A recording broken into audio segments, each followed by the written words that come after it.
as always, along with my good friend, producer, co-host extraordinaire, Stacey Stop. Holder. Stacey, Hey, how do you want us to install this water heater? And my coworker was like, I don't know, install the water heater. Like, why are you even asking me? He's like, well, I don't know if you know, but what you designed, it can't physically fit through the front door of this building. My class is only 40 minutes. So we have to get this done in 40 minutes. You have to clean up in 40 minutes. And then it also, when you use the miter saw, a lot of kids are scared of the miter saw, and you just see the difference in their confidence when they come in here compared to when they leave. They're excited. Be announcing a new county that's going to join us in Maryland, so we continue to spread it. And I'll say my peers across the country are starting to take this and adopt this at their local IEC chapters. Either AI assistant tools, you have AI master builder tools, and then you have kind of a bit of both that are 1 foot in BIM, in current processes, and 1 foot in AI. Said, Brett, in life, opportunity meets you at your level of preparation. She said, here's the keys, go forth and do great things. good morning. It is morning huddle time. Chad Prinky here alongside Stacey Holzinger. Stacey, how are you doing this morning? I'm doing great this morning. How are you? I'm doing great. We have always every Monday every Monday that has like a holiday, so Martin Luther King Day and President's Day, my son has had hockey tournaments where if it's all weekend long, if he makes the final, he play on Monday. And I haven't made a final because I've had other responsibilities and he keeps winning. So it's awesome. He's winning hockey tournaments, and I'm like getting to see video of it afterwards and high five and all that stuff. But yeah, it's about like next year I'm taking off all the Mondays. Yeah, that's awesome. See this coming. Yeah, it is awesome. It is. It's really cool. We're actually going to see the Harlem Globetrotters this weekend, so we're excited about that because I got my son into basketball, so I want him to. Have you seen them? When they do all the fancy tricks and stuff. When you said that, I got all these really good, like old school warm vibes. I saw the Globetrotters when I was just a little kid, maybe 6 or 7 years old, playing, I guess, the Generals, right? The team that they always play against and kick their butt. And it was awesome. That sounds like a really nice time. Your son's what, 5? 5, yeah. We're going to Hershey. We're doing a lot of sporting events in Hershey now, like because the Capitals, it's just it's so stressful to get to the games, and then they're going to be moving to Alexandria, so it's like we'll support the minor leagues now. I love going. I don't love. I agree. It's a way less stressful drive to head north into the middle of nowhere, Pennsylvania, type of thing, and parking is a piece of cake, and all that kind of stuff. But there is, it's also just a haul. Though you're right on. You're kind of you have an angle to it, right? You're out in Frederick. Yeah, it's the same distance actually. We figured that out. So I'm like, this is just so much less stressful, and the Hershey Bears are killing it. I mean, yeah, they are. They're an awesome hockey team. We got up for one game this year. Nice. Yeah. All right. Let's bring on Niladri. So today's guest is Niladri Sannigrahi. Niladri is the senior director at Liberty Mutual Surety, and just a surety. You know what? I'm not even going to do a 101 version. I'm going to do like a 5th grade version, and then Niladri can take it a step further. But when you're thinking about where surety fits into the picture in the construction industry, these are the people who are, essentially guaranteeing the contractors who are building the project. So if a project requires a bond is essentially a protection for the owner or for the general contractor, depending on how that works out. But it's a protection to make sure that if they fail, that the money isn't wasted. So it's an insurance. And Niladri, he's deeply involved in the whole process of making sure that these contractors are good risks for Liberty Mutual Surety. Niladri, is that a fair description of it? And what would you add to help our audience who may or may not understand, bonding and surety? Yeah, of course. Thank you, Chad. First and foremost, happy to be here. Stacy, thank you for the invitation as well. Great one-on-one, like you said, right? So when you think about bonds, it's really an assurance, a guarantee that when the public invests in a construction project, we as a surety company make sure that the project goes through. Through the bond, what we provide is not just a guarantee for the performance of the job, and that's the additional piece here, Chad. We also guarantee the payment. So through Miller Act, way back, going into the early 30s, 1935, when we had the statute put in place, that was the protection that was guaranteed. That it's not just performance; it's actually the payment too. All the labor and the materials, all the people who are investing in the project also gets what's owed to them. So overall, we look at bonds as ensuring that public investment in our infrastructure is insured. Awesome. And so Niladri and I got to know each other through a mutual connection at Marsh McLennan Agency. Emily Brennan and Josh Hauserman, awesome people that I've been close with for years.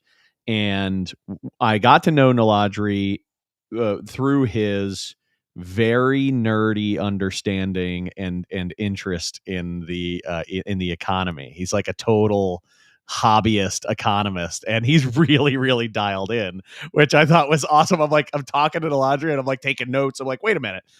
So the next thing we know, we're doing a talk together about a year and a half ago as we were sharing some ideas with the Marsh McLennan Agency client base in a speaking engagement. And I thought it would be fantastic to have him join us on the morning huddle to talk about the state of our current economy and what we have to look forward to in the year or two ahead. So, Niladri, just out of maybe 30-second primer, why did you get into this focus on the economy, and how do you find that it actually helps you with your work? Yeah, absolutely. That's a great point. And something I just took away, Chad, hobbyist economists. I like that. Generally, when I go on, talking to our clients and doing these presentations, I always give the disclaimer that I am not an economist. I just love looking at what's happening around us in the economy, right? So in terms of background, so I was a civil engineer by trade. I worked in the public sector in India. I worked for the state of California here, focusing on the transportation side. So I've always loved my attachment with the construction field. And then through my MBA at Duke and entering Liberty Mutual Insurance in their corporate development program, I had an opportunity to kind of make my way into the surety space, which was purely a coincidence. I had no idea 8 years ago when I joined surety what it was. I just felt like it's a good line of work, and especially that alignment with construction. I thought it would be interesting, right? Then I joined this team and I look at all the stuff that we could do with data and analytics and creating insights and value-added services for our clients. I'm like, that's amazing.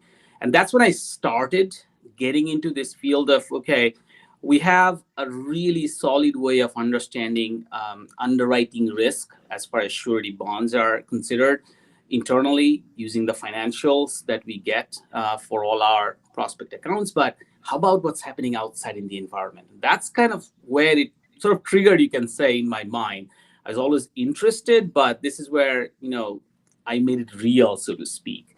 I brought in the different types of data that you can see and feel and sense in the external environment, and then started to distill it, to make it clear, make it more palatable for our underwriters, for our leaders internally, and then also for our clients out there. That's where kind of the journey started. And yes, to your question, does it help in my job? It's part of my job, Chad. It's the thing that I love the most. It's not just, I mean, you get to pursue this thing that you're super passionate about and use it for your job. So like, these are billable hours, man. These are billable. No doubt. That's great. So I want to dive into some of the things that have been on the minds of my clients Of course. and almost channel those questions through to you. The in 23, we obviously had a substantial increase in the baseline interest rate from the Fed, right? And that had reverberations across every lending market. Yep. And the interest rate environment that was created, I found in a lot of cases undermined developer driven construction. And so I'm going to start with that question. What do you see coming for developer driven construction in 24 and in 25? Yeah, great question, Chad. And I think even more importantly, a great starting question, because when you think about developer-led pipeline, you are thinking about both single-family and multifamily, right? And not just talking about those apartment buildings that have been significantly impacted by these rising rates, but also the single-family piece. And I'll explain why it is important for us to keep an eye on both. So when you think about, again, these two developer-led structure types or project types, you are essentially looking at the residential sector, right? The issue that we had early on, obviously, if you go back to the last financial crisis, it was essentially housing driven, right? Housing pretty much brought down the economy. Of course, there were underlying reasons behind it, but that's what happened. It was a housing driven crisis. So when the pandemic hit us, we were all worried again, like, oh my goodness, is it going to be a similar thing?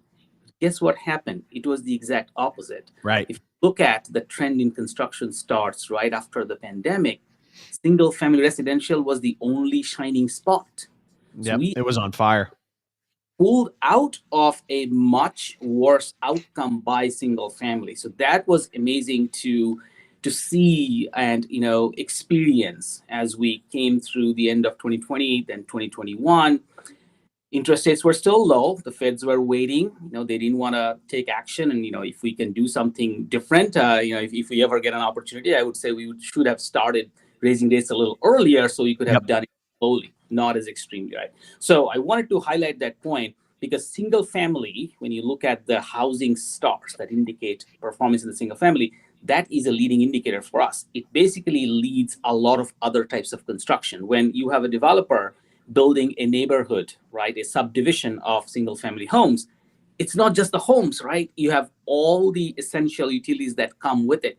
You have the roads and the bridges, you have the underground water service type utilities, you have power, you have the schools, the hospitals, the banks, the offices, you name it, right? So it is really important for us to understand what's been happening there. And then, of course, you have the multifamily piece, right? So there was a slightly different story there. Immediately after the pandemic, multifamily went through a pretty steep decline because there was a lot of concern about the economy, right? People lost jobs and they had to move places. So it went through that abyss for a little bit, but then it came back up. Then came March of 2022. So I'm kind of painting a story here. That's when the Fed started raising rates. And as you know, there are 10 successive rate hike cycles. And, we went up by 550 basis points, right? In a very, very short period of time. That was the issue. It's not that, raising rates, getting off zero, it was in itself a bad thing because, that zero rate, there is a sustainability for that. It cannot go on forever. But it happened very quickly, right? That was the big issue that we had. It hit us. Of course, single family was impacted right away. And we needed it, right? So if I can, like you did the Surety 101, I would say if we can go back or get our audience back to Econ 101, it's always about supply and demand. What we are looking for is an equilibrium between supply and demand. That's the position which we can actually sustain in the long term. So on the single family side, yes, we had started seeing that. So demand cools down and supply ramps up. It's still pretty hard because we do not have enough supply of homes. So that's kind of the single family side where it is going. In 2022, 2023, it of course went through a slowdown. 2024. We're actually starting to see that come back up. So on the single family side, it's cyclical, right? So we went through the slowdown. Now everybody is expecting the Feds to do something with the rates. Of course, it has been steady. last 3 cycles, the Feds didn't raise anything. The next stop is ultimately bringing it down. So we are all expecting that it is going to boost construction there.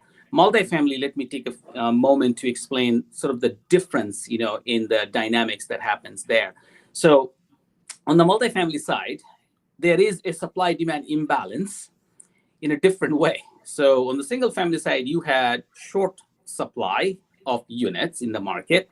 On the multifamily side, you actually have an abundance of supply. And the problem is they are happening in some of the most expensive metros, right? New York, Dallas, DC, Austin, Seattle, in all these places. So if you look at the numbers, as of now, we have almost 1 million units under construction. That's historically high, highest in 50 years. So what do you do with all these units? Well, if it is a healthy market, then it is going to be absorbed.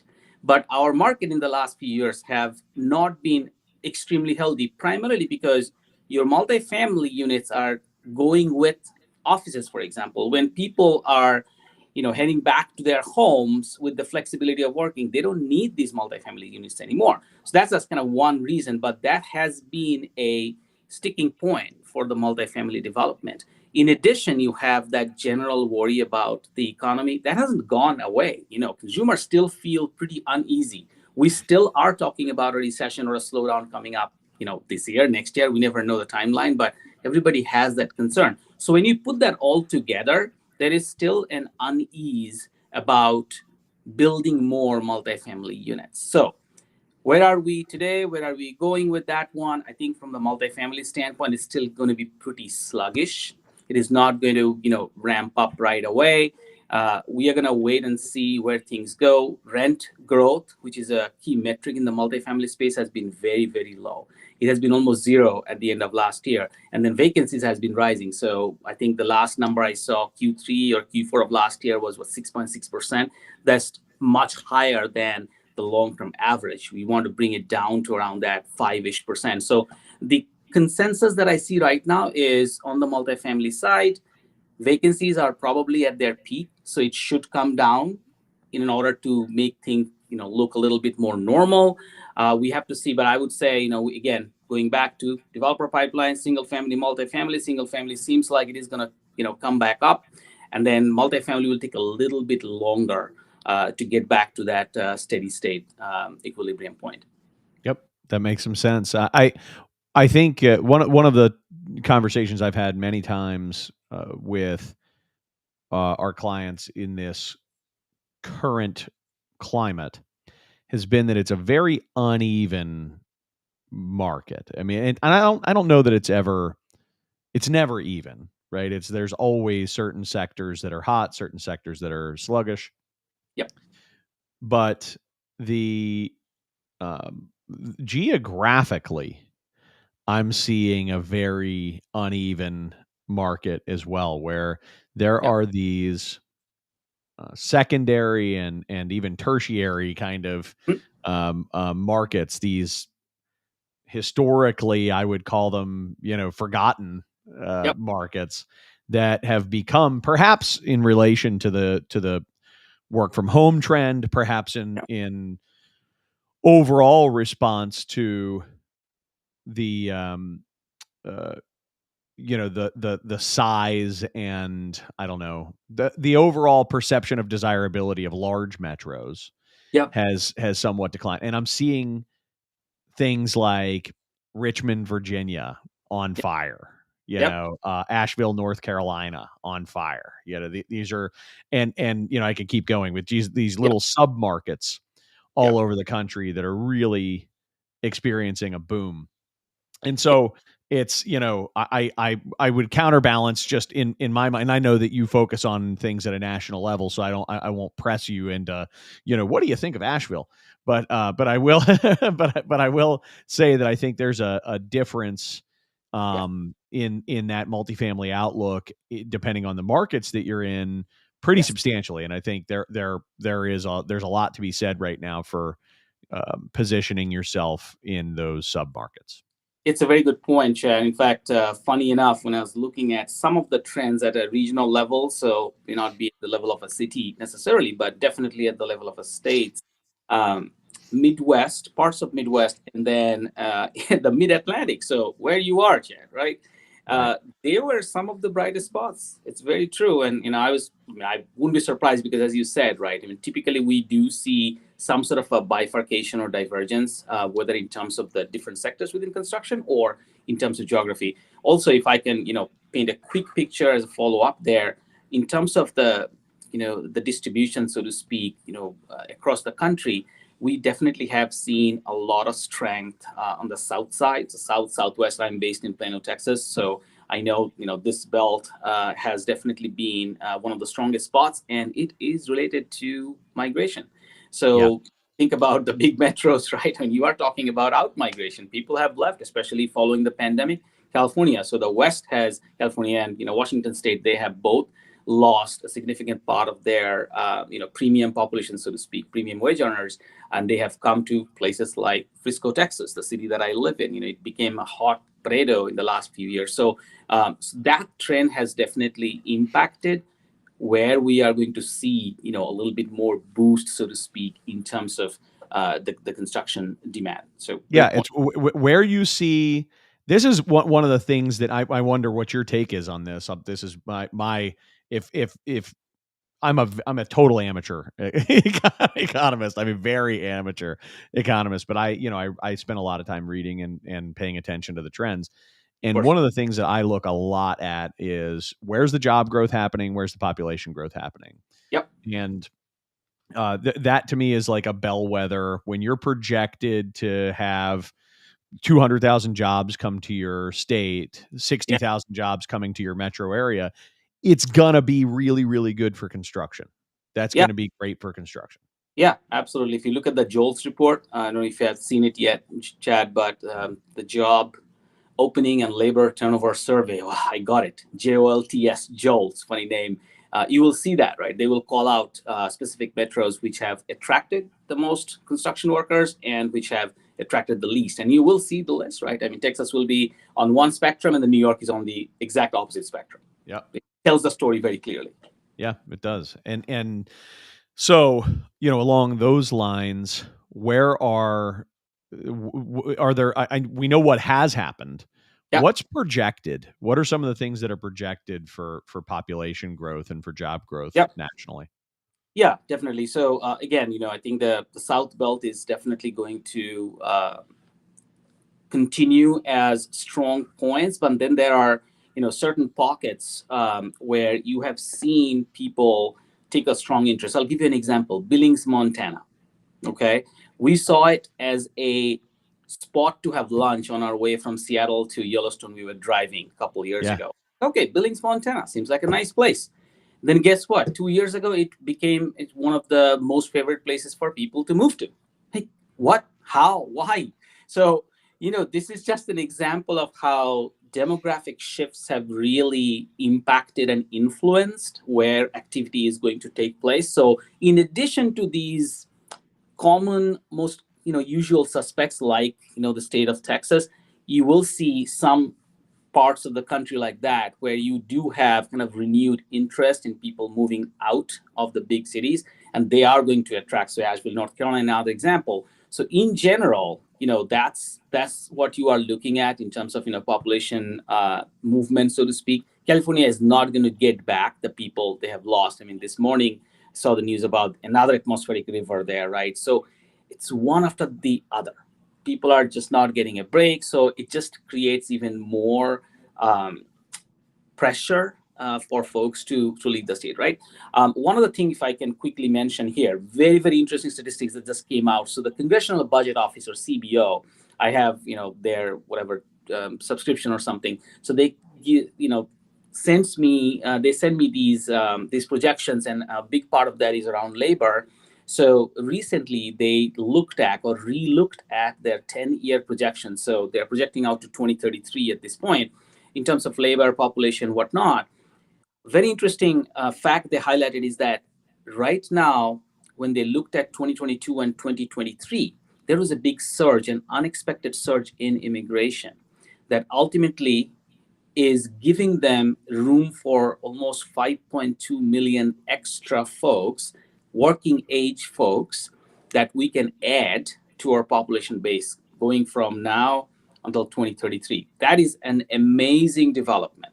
As you know, especially within the construction sector, we are always talking about labor. It's all about the people, right? So when you think about that, we just got 5+ million working age people to work with us. That is definitely a good news. Now, obviously, that's going to be scattered across the various industries and whatnot, but in general, I think that was a big boost, and that translates into more than 1% of your GDP growth. So there's a lot of good that come with it. But I also know, when you talk about labor, you talk about immigration, it's very sensitive. There are lots of other considerations. I'm sure you have some follow-ups there, but I'll pause there. I think that gives you a little bit of color on the whole population / labor issue.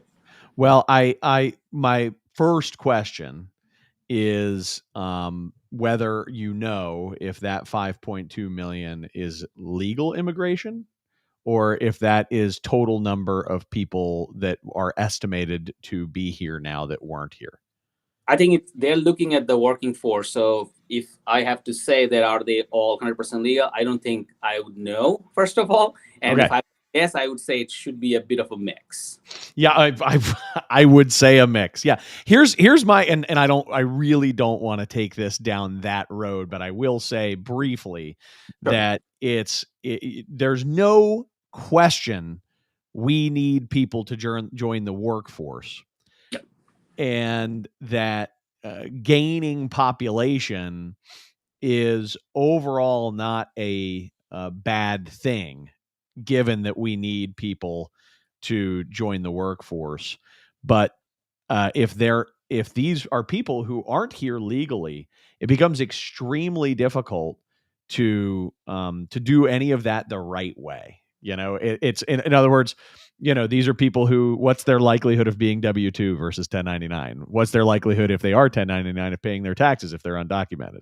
What's their right? Like, those types of things. So you get this, huge potential vacuum of unrealized tax dollars that we really, really need if these people are going to join the workforce. But neither here nor there. I have another question for you. I want to steer away from another topic another day. I want to have like 7. Sure. I want to do a series on immigration. I really do. Yeah. What is, you get to see from your seat a lot of contractors, and basically they come over to you and they're pieces of paper, right? And their stories coming from the awesome agents, like the people, who, at MMA, who may be saying, hey, here's my guy. You're going to want to underwrite this guy. Trust me, he's great. That kind of thing. What is the overall financial stability of the contracting community today compared to just a year ago? Yeah. And maybe compared to normal, because that's the other right? So how have we done over the past year in the contracting community in terms of contractor stability? And then how does this stack up in terms of your years of experience? Yeah, I'll answer that. If I can add one quick nugget that is kind of, in the surety world, we use a terminology called the 3 C's. So character, capacity, and capital. When we look at a prospect, we are not just looking at, the financial piece. So it's really cool to keep that in mind. And yes, of course, we'll always get those things like, hey, I've known this guy for 10, 20 years, just trust me. So we take that with a grain of salt, a big grain of salt, if I may. So sure, yeah. put in the hopper to make sure that we make the right decision. It's not just for us, it's for everyone involved, right? I said our bonds guarantee that a public investment is going to be protected. So we have to be really, really thoughtful, methodical about it. So with that background, where are we seeing the financial stability of the contractor population? So I can give you sort of that aggregate view by looking at 3,000 plus contractors we have on our own book. It's a pretty decent representation of the overall industry. We are the number one surety, so we know that we have number one, number two, depending on the year. We go hand in hand with travelers there. But the point is, our book will give you a fair representation of the market. So when we look at those financials, what we are seeing a couple of trends, right? So at a very high level, aggregate portfolio level, we have different ways of measuring the stress levels of our accounts. What we see is that there is a, what I like to call a journey to normal. And this is reflective of the overall economy too. If you look at construction starts, if you look at spending activity, there is a bit of up and down in the post-pandemic period for different reasons. And I'll highlight that for you too. So we are seeing that also within the financial statements that we are seeing. A couple things happen there. Overall backlogs, if you think about that, we are looking at historically high backlogs. Right. And this is not just our book. When I look at the ABC, Associated Builders and Contractors, they publish their construction backlog indicator that I closely follow. You will see that we went all the way up to 9+ months of backlog. This is overall average. And then the last few months, it has come down to about 8.5, 8.4. So we're seeing that, yes, they are still very high, but just slightly, making their way back to kind of like that pre-pandemic levels. So that's the kind of backlog story. Now, with the backlog, we have to understand how the balance sheets are growing, right? So on that, we are seeing a couple of different, nuances, so to speak. So yes, it's kind of a journey back to normal, but not equally, if you look at different parts of the balance sheet and income statement. So one thing that we are seeing obviously is around profitability. So when you take up that backlog, right, you have historically high backlog, you don't have enough labor. Nobody does, nobody has anything extra. Everybody is kind of stretched thin in that respect. So it is going to take a little bit of a toll on profitability, but also you have the impact of government stimulus. So remember the PPP money, Payment Protection Program? Oh, absolutely. Yeah. Employee retention credits. So all these things kind of like fluffed up their net profits in the last couple of years, and that is gone. So when you look at financials from the year 2022, which we have started seeing a little bit, it'll take us a little bit of time to get the whole, pool of statements, but we are definitely, keeping a very close eye on it. We know that when you strip out the effect of these additional stimulus, the profitability is definitely going to look a little bit different. And that's not necessarily a bad thing again, right? We are seeing overall stress levels go up a little bit too. But again, we compare it not just to 2022, we compare it to 2019, because remember, if you go back a couple, 2019 was a very strong year for construction. We just beat the shit out of it. I mean, 2019 was really good, and then we became better.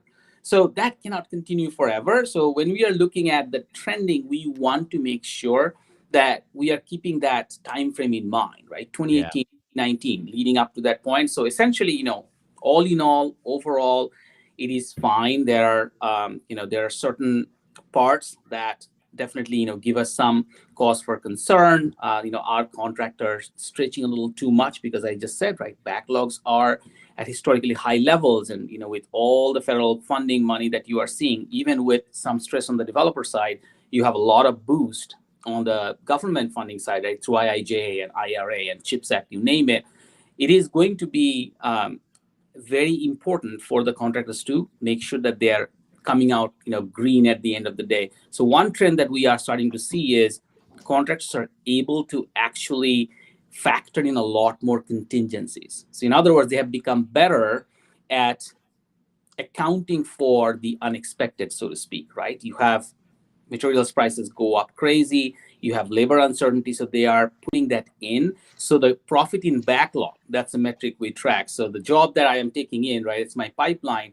We are seeing, even though gross profit may be somewhat lower, the profit in backlog is healthy, which is really good for us. So we know that the pipeline that our contract is going to work on is going to be pretty strong and solid. So these are some of the trends that we are seeing. So again, if I can sum it up, overall, it's kind of like a journey back to normal, somewhat pre-pandemic levels, with a few nuances here and there that we keep a very close eye on. Awesome. I love it. That's a good rundown, and I agree. With the with your overall assessment. I think that's hard. It's hard to argue that logic. I also find that backlog is interesting right now on the ground level. I'm seeing the contractors that I know, and I work really hard our team works really hard to stay in touch with all of our content, just kind of always have our finger on the pulse. And at a, mini macro level, right, between the, 100 or so relationships that we might have that we're talking to at any time, have a clear enough picture to offer advice to our clients. And it's not so much that they don't have backlog. You're right, they do. They have backlog, and it's a lot of backlog. When does that backlog hit? That has been a very strange experience in recent, because jobs have been pushing.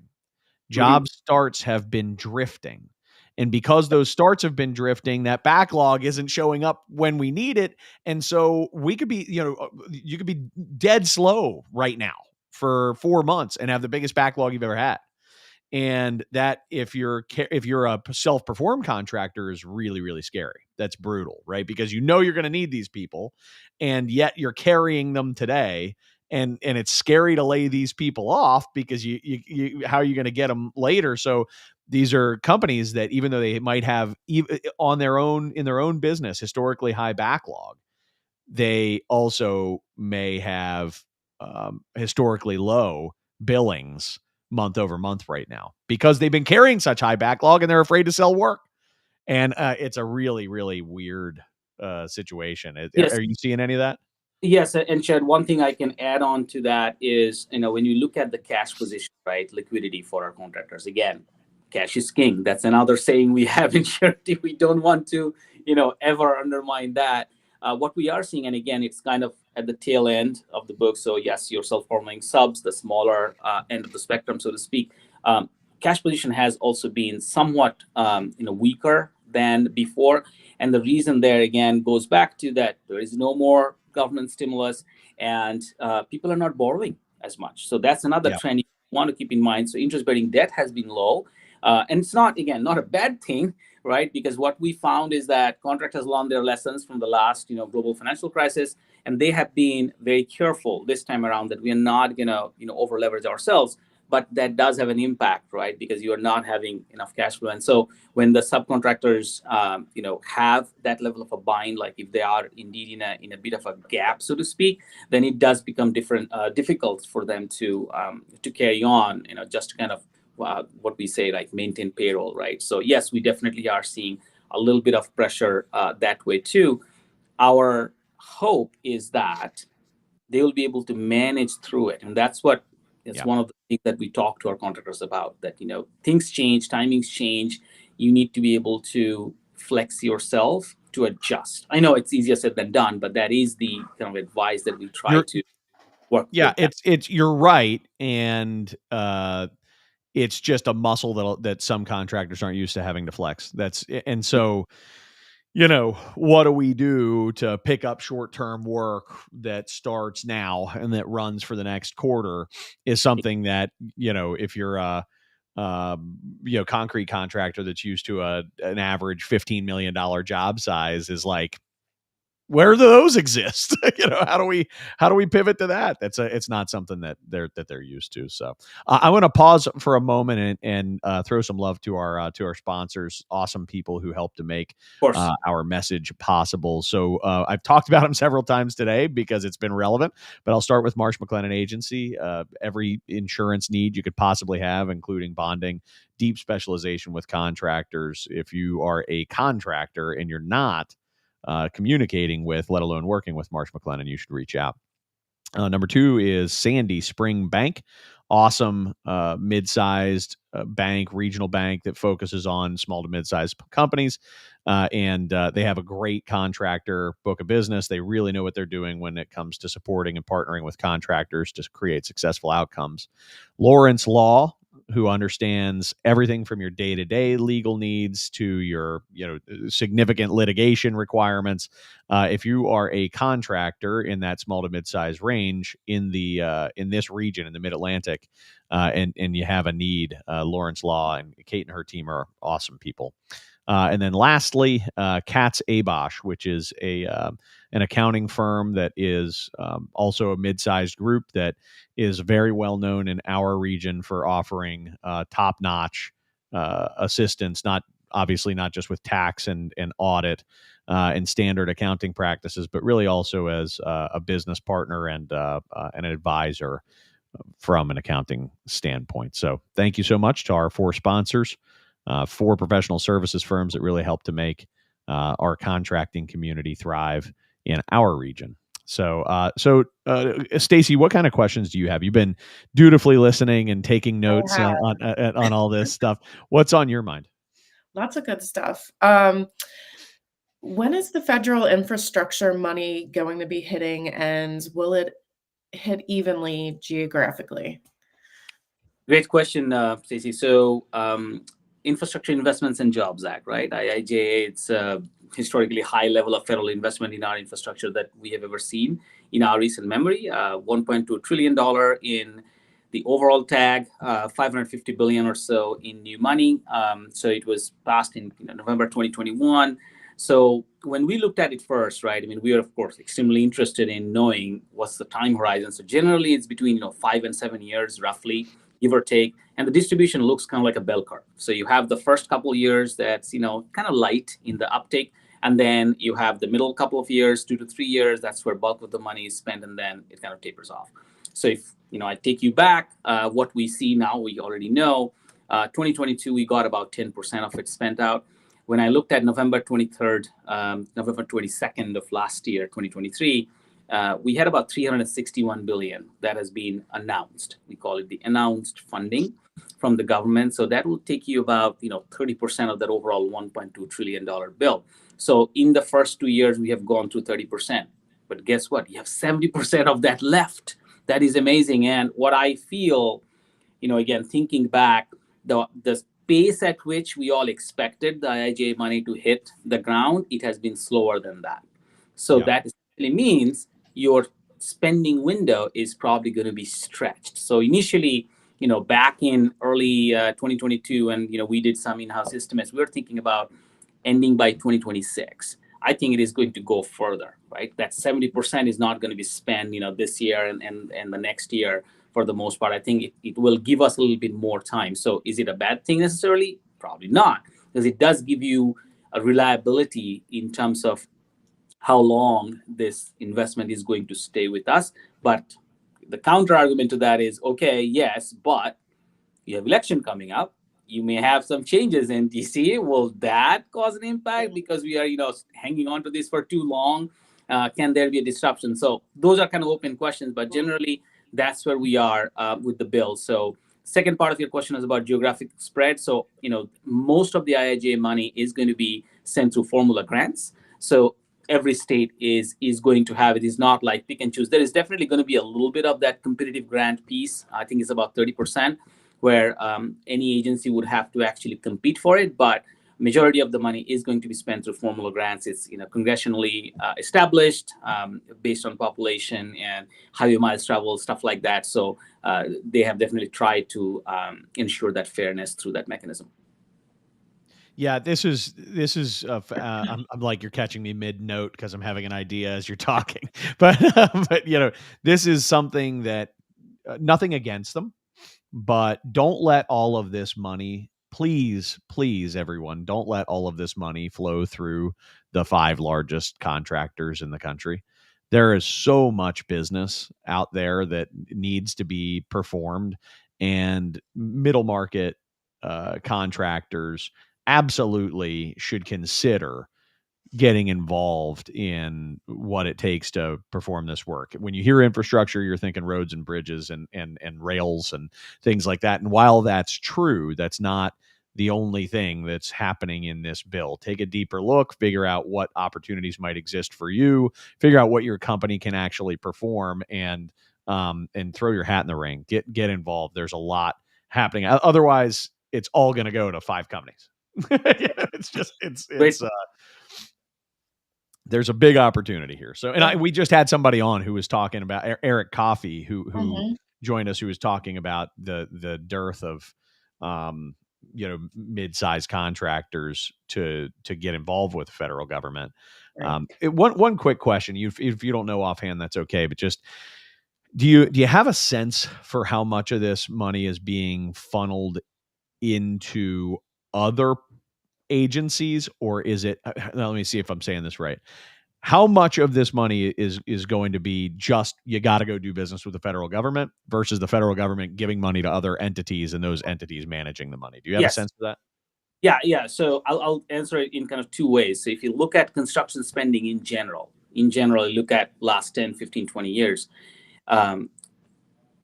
the amount of spending that comes from the feds is really small. Yeah. So we have an ability to look at the distribution, if the Bureau of Census gives us that data, so you can say, okay, public spending versus private spending. That's the first category. And then within public, you have federal and local. The local percentage has been growing ever since. During the Eisenhower era, it was exactly the opposite. 90% came from the feds, and then just a little bit came from the states. It has completely flipped. Now, 80 to 90% is actually spent by the state authorities, right? State or local authorities, I would say. So that is exactly what's happening here too. So IIJ, you do not have to work with the federal government. In fact, all the formula grants that I just mentioned, all that money is being given to these different authorities. So yes, of course, you'll have the federal highway authorities, for example, FSWA, and then they will engage different agencies to get things done. So no, it is not about, necessarily mandatorily working with the federal government. Right. It is going to be a mix of that. And a lot of it would be done and undertaken by states or local agencies. Got it. Thank you. Yeah, that's interesting. And I think that makes it more approachable for a lot of people who might feel more comfortable, working with their county or state or city. But at the same time, I will echo Eric Coffey's remarks, which is that, don't be afraid to do business direct with the federal government either. That's okay. Absolutely. They're a great customer. All right, cool. Niladri, this has been a great conversation. I really appreciate you joining us. I have about 700 other questions, but we don't have time. So thank you for being here. I hope that you'll join us again. Maybe we'll do a 25 market outlook, sometime at the beginning of next year, and I'll play back this episode and we'll fact check and we'll check to see just how accurate we were. Does that sound? Yeah. So by the way, I got that from the book on how to guarantee guests don't come back. Yeah. No, thank you so much for being with us, Niladri. Anything you want to say in parting? Sounds good. No, I was really happy to be here. I like the way you run this. I think the contracting community and all the stakeholders in the community will benefit from it. So, the more we talk, the more we share our thoughts and ideas, the better we can be and the stronger we can be as a community of builders and folks who really like to see our country develop, more and more and become that the great infrastructure that we can provide for our people. So thank you both for setting this up and continuing on with the momentum. That's why we do it, man. Thank you. Thank you. All right. See ya. Have a good one. Stacy, let's talk about next week. What's happening next week? What are we doing? We're talking about safety next week. We have Chuck from Henley Construction. He's an OSHA outreach instructor. Oh, cool.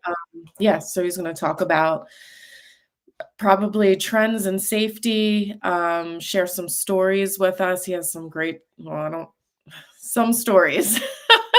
And I don't want to say that they're great, but they're learning lessons for sure. I mean, they're useful. Yes. Right? And he has some pretty strong views on, how safety training is kind of going virtual in some cases and what that kind of looks like too. Cool. So look forward to that. If you're, a safety person, that's a no-brainer show for you. And if you're not a safety person, you need to be, right? Like that's a part of the game in this industry. You've got to be focused on safety. Yeah. So, all right. Well, good. Thank you so much, Stacy. Oh yeah. And guys, just make sure that you're visiting us at the morninghuddleconstructionshow.com. If you're catching this for the first time, and you're thinking that didn't suck, please go to the morninghuddleconstructionshow.com and make sure that you subscribe on podcasts, and make sure that if you'd like to join the discussion with us live, we do this every Tuesday morning at 9 a.m. with some exceptions, but most of the time 9 a.m. Eastern. So, Stacy, anything else that I'm missing? And if you want a recap of today's episode, you can just subscribe. You can email me at Stacey, STACEYH at steeltoecom.com, and we send out a recap email every week. Awesome. Yep. All right. Don't miss it. Get on the newsletter. Thank you. Yeah. All right. See you guys. Have Have a great one. See ya. Bye-bye.